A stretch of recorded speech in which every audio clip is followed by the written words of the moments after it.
Alright, good evening. Another update tayo dito sa bahay ni Tata Digong. Dito sa Maya, Doña Luisa Subdivision, Ecolanda, Davao City.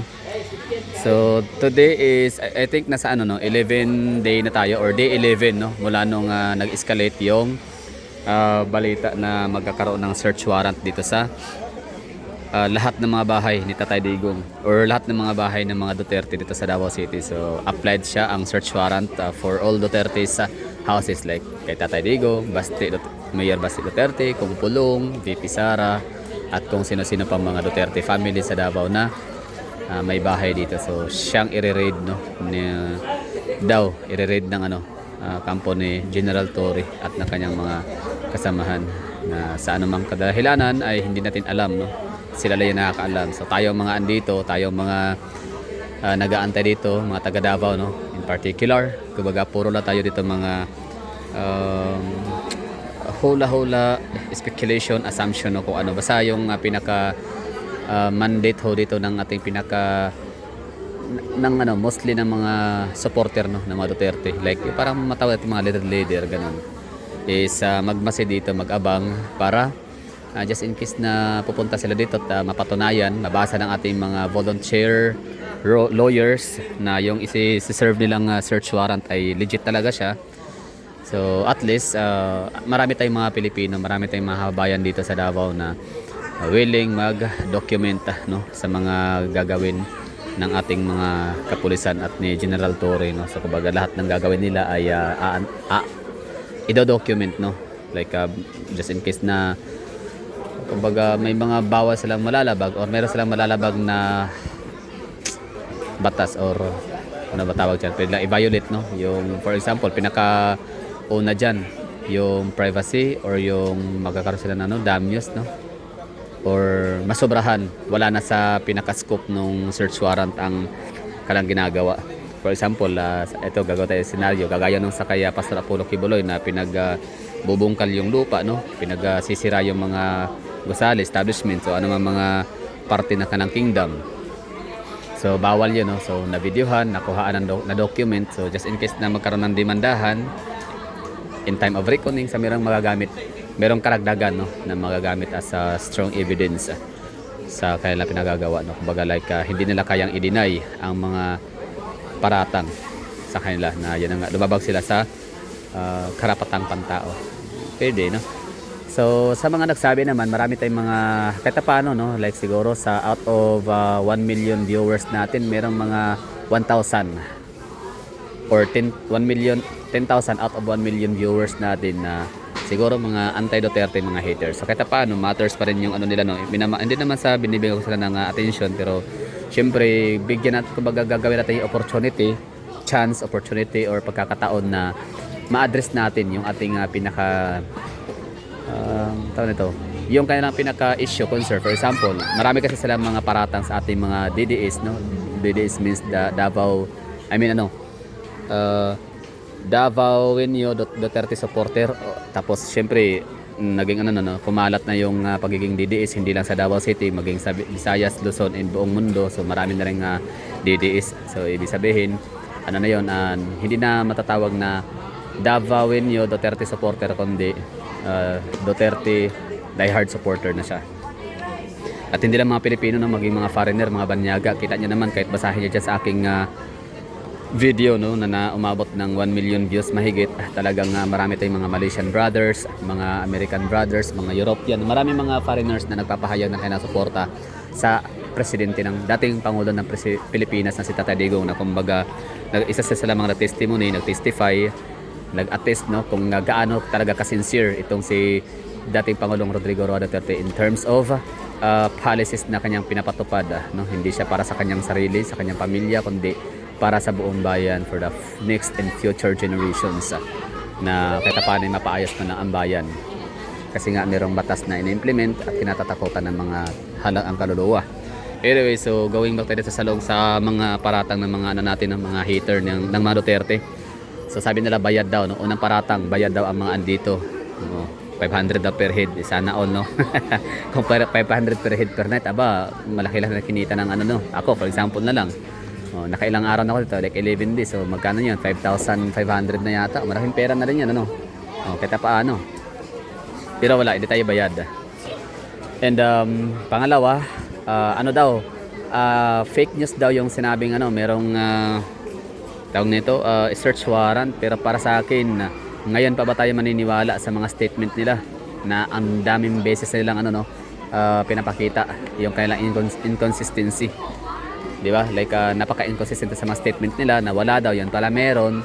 Sabi nila meron, yan pala yung wala. So ang daming mga kasinungalingan na nanggaling sa kailang mga bunganga. So ngayon pa ba tayo magpapauto, di ba? Nabudol na tayo once in our life, pero ngayon hindi na yata, no. Kailangan natin maging vigilant, maging alert, and at the same time yun, wag pa kumpiyansa, di ba? So kung fake news, okay na naman, walang problema. So pangatlo, sabi nung mga hater ng mga Duterte, mananawa rin kayo diyan. Oh, darating yung time na first day, second day, third day, marami lang tao diyan kasi bago pa lang isang linggo ganun pwede, pero kita niyo naman magdadalawang linggo na, no. Magpa 14 days na, ilang araw na lang. So it's 11 day na nga ngayon, 13, 14, 15, 16, 17, 18, 19, 20, 21, 22, 23. Wait lang. Anong araw na ba ngayon? 23. 10 days, no? Ika-10 araw ngayon or basta ika-11, day 11 mamaya. 24 na ba mamaya? Mamayang madaling araw. Tama, no? So mag-11 days mamaya. Ngayon ay 10 days pa lang mula nung nag-escalate yung balitang merong legit na search warrant. Itong si General Torre na kanyang is-serve dito sa applied in all Duterte houses. So, nananawa ba ang mga taga Davao? So far, hindi. As you can see naman, no? Oh.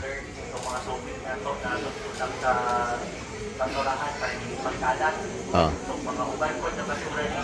Kita nyo naman, di ba? Ano ba pa rin tao? Up to this day. Time check ko tayo. It's 11:09 ng gabi, March 23. Pero kita nyo mga tao dito, andito pa rin, no? As basta ulit ko sa inyo, we're 2 million strong Davaoeño people. So hindi kami manawa dito, salitan kami dito magbi-vigil. We have 100 plus barangays dito, no. So ibig sabihin every night dalawa tatlong barangay pupunta dito. Magvo-volunteer, magbi-vigil, di ba? So paano mananawa yan? So kung sabi niyo, sige, pang-apat sabi niya. So paano yan? Forever ka niya kasi fake news. Hindi nga totoo yung yung mga kumakalat na chismis na or mga balita na mayroong search warrant na applied for all Duterte houses. So manigas kayo dyan habang buhay kayo magbabantay. So para sa akin okay lang, walang problema kasi by May 2095 May 2020, ngayong Mayo tapos yung tapos na yung gagawing search warrant siguro nila. Kahit paano kasi ang mga speculations kasi ng mga tao, mga supporter in particular ni Tatay Digong, na kaya daw sila magse-search kasi daw ay merong planong magtanim, magplanting ng mga kahit anong mga anything, no, na pwedeng ikakasira sa pamilyang Duterte, and it's bound for disqualification case, no. For example, ito si Tatay Digong ngayon, hindi pa naman kasi siya convicted na criminal, no, doon sa ICC court kasi nga siya, like September pa yung panibagong hearing. I mean, sa sunod na hearing, no, so that's 10 September. So napakatagal nun. So hindi siya madi-disqualify, hindi siya bound for disqualification. For example, si Franz Castro nga, convicted child abuser na siya, no, kidnapper, parang gano'n, basta convicted na siya. So hindi pa rin siya natanggal sa COMELEC, no. Ibig sabihin andyan pa rin siya nakaupo, tinawag na honorable kahit pa siya ay kriminal. Napatunayan, convicted nga. Pangalawa, tumatanggap pa siya ng sahod. Pangatlo, yan, tumakbo pa ng senator. Di sana all. So si Tatay Digong pa kaya, no, na hindi pa siya convicted. So still pwede pa rin siyang ihalal at pwede pa rin siyang manalo as mayor. So that's why na hahanap siguro sila. That's why sabi ng mga tao na yan daw talaga pinaka-purpose, pinaka-punto na gagawa sa ng paraan na matamnan or maplantingan ng ini-evidences or anything na pwede ikakasira, no, ni Tatay Digong. So pwede siyang kasuhan at ma-disqualified as mayor. So in short say, sure win na si Carlo Nograles, which is puppet or pet or ayun, alalay, no, ng Marcos and Romualdez. Itong si Carlo Nograles. So syempre vice mayor si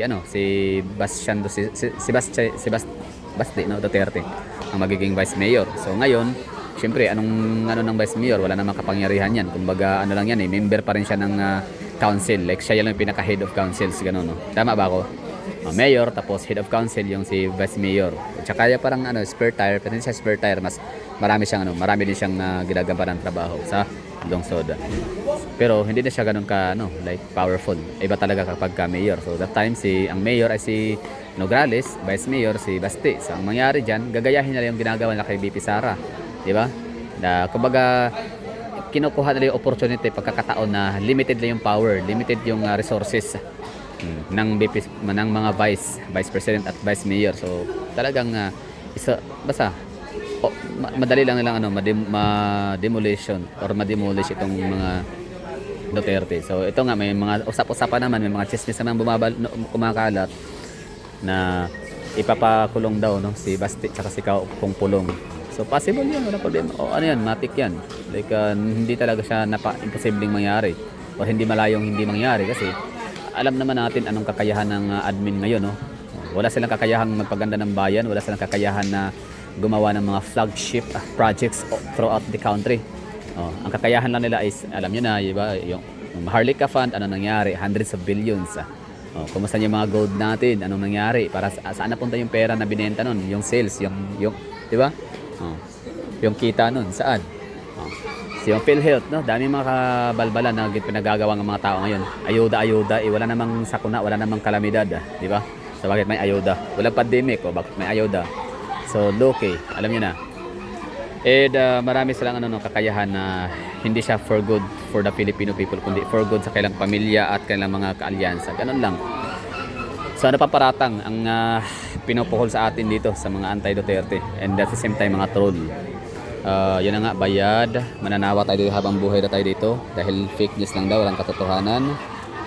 Ano pa ba mga natin dito, mga naririnig na bali-balita sa kanila. So mga baliw na tayo mga DDS, no? Dahil ito mga oto-oto daw, kulto.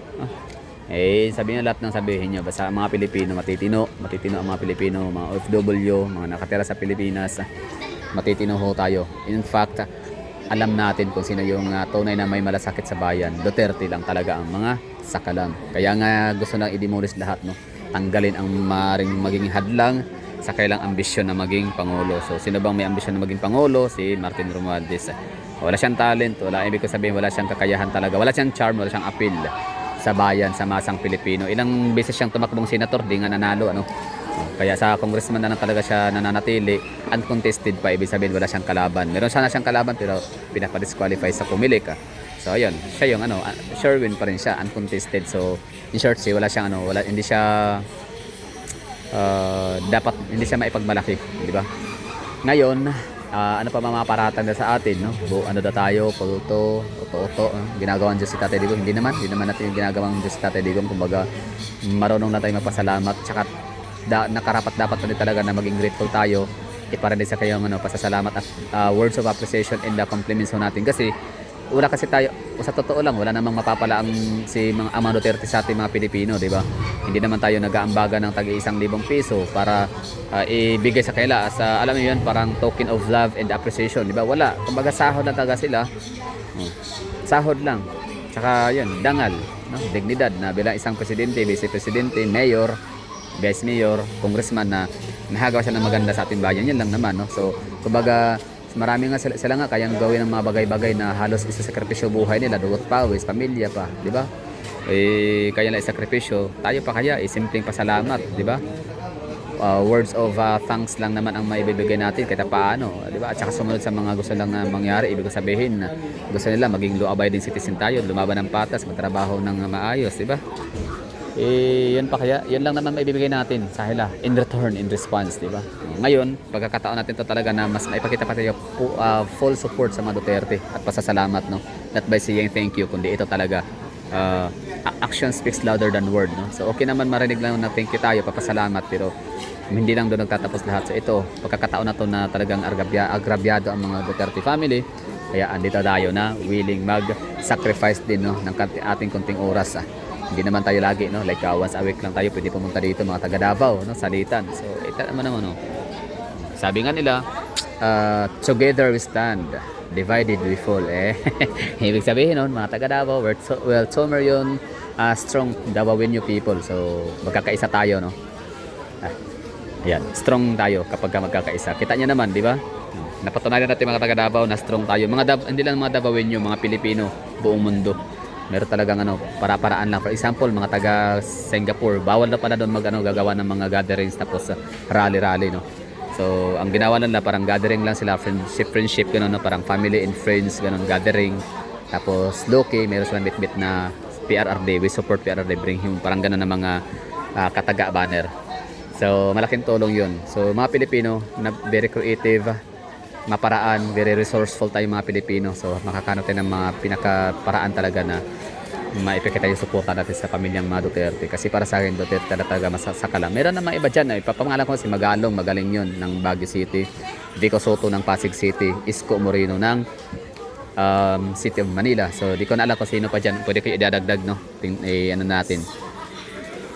Isasama na natin. Hindi dahil sa sila ay maka-Duterte, ha? Hindi naman maka-Duterte si Magalong, hindi naman maka-Duterte si Vico Soto, di ba? Hindi naman maka-Duterte si Isko Moreno. Pero si Isko Moreno, in some point, idol niya si Tatay Digong. Yung parang pinaka-benchmark niya yung pamparaan ni Tatay Digong para linisin yung syudad. So, nagawa niya ni Isko Moreno na linisin ang City of Manila, lalo sa Divisoria, Binondo, no, Divisoria sa kanyang panahon. Like, decades na nakasanayan ng mga taga Manila, ng mga Pilipino ang kadugyutan ng Divisoria.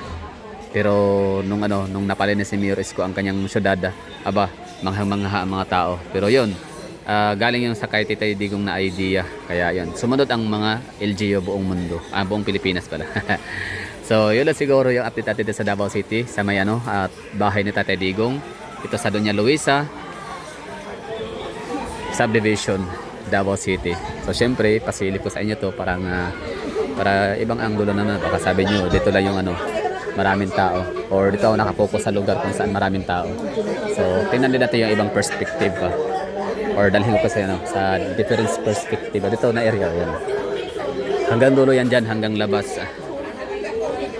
Ito yung bahay ni Tatay Digong. The simple but terrible. Diba? Rockstar nakatira dyan, ibig sabihin kaya niyang nanigin ang buong mundo. Simpleng mura lang yan, nginig ang mga dyan, mga world leaders. Susulatan siya, papatawag, imbitahan para humingi personal ng sorry. And yun, mangangako sila na yung ating mga kabayan, mga OFW ay hindi na nila lalapas tanganin, kumbaga aalagaan, papahalagahan. Diba? Marami yan, ha. Di lang kuha ng nating camera. Di kayang kunin isang lang. Isang frame lang. Kailangan ikutin.